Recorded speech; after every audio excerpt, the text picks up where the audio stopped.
A long, long time ago, before cities, cars, and tall buildings, there were endless forests stretching across America. And in those forests lived the biggest, strongest, and kindest lumberjack the world has ever known, Paul Bunyan. Now, Paul wasn't just big. He was giant. When he was born, it took 5 storks just to carry him. When he was 1 week old, he could already chop down a tree with his baby rattle.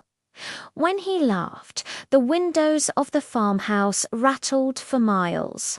Poor Bunyan grew up to be taller than pine trees and stronger than 10 oxen.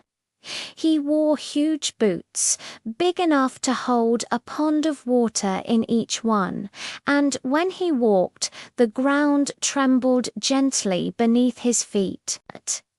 Paul became a lumberjack, a man who chopped trees and helped build towns.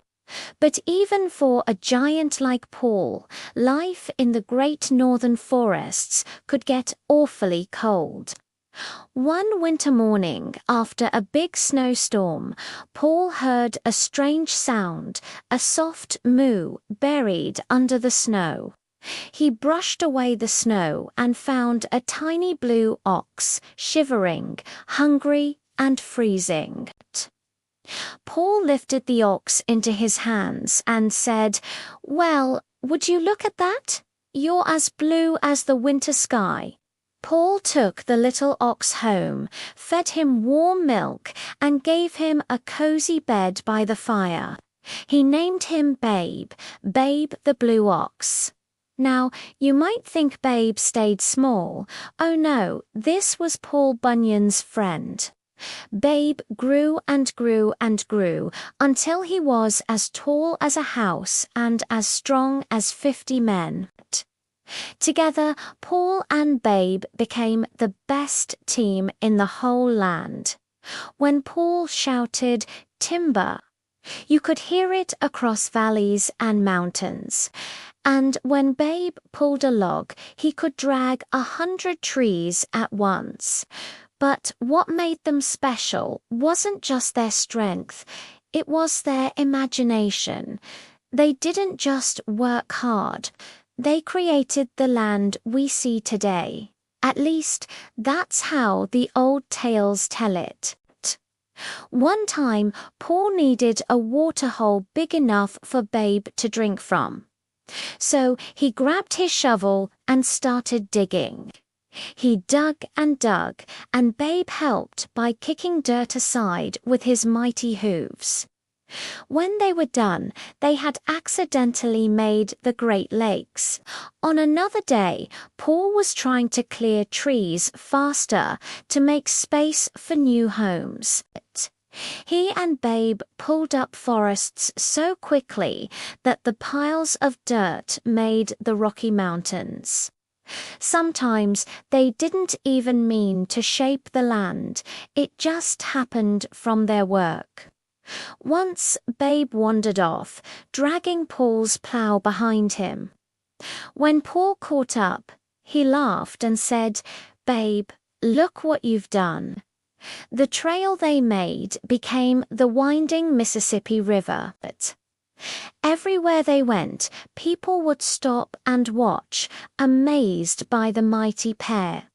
But Paul and Babe were never boastful. They worked hard every day, chopping wood, clearing paths, and helping others.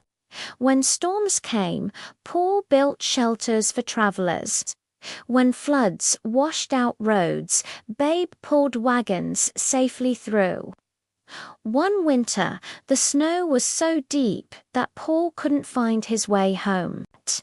So he and Babe made their own road through the forest, and that's how folks say the northern trails were formed. At night, after a long day of work, Paul would sit by the campfire with Babe beside him. He'd pat Babe's huge head and say, We sure moved a lot of trees today, old friend. Babe would moo softly, and together they watched the stars, which looked small to Paul but still filled him with wonder.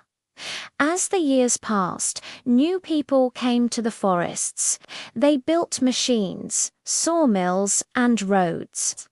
Paul and Babe realized their work was done. They had shaped the land, cleared the forests, and helped people start new lives. So, one morning, as the mist rolled over the mountains, Paul whistled softly to Babe.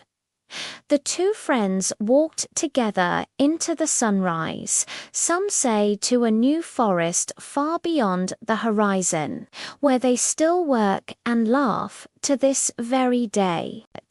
And even now, when thunder echoes across the mountains, some folks say it's the sound of poor Bunyan laughing, while Babe the blue ox stomps joyfully through the clouds.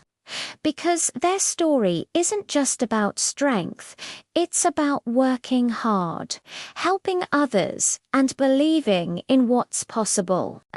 Paul Bunyan and Babe didn't just change the land. They showed that with imagination and teamwork, anyone can change the world. The end. Moral: hard work, teamwork, and imagination can shape the world.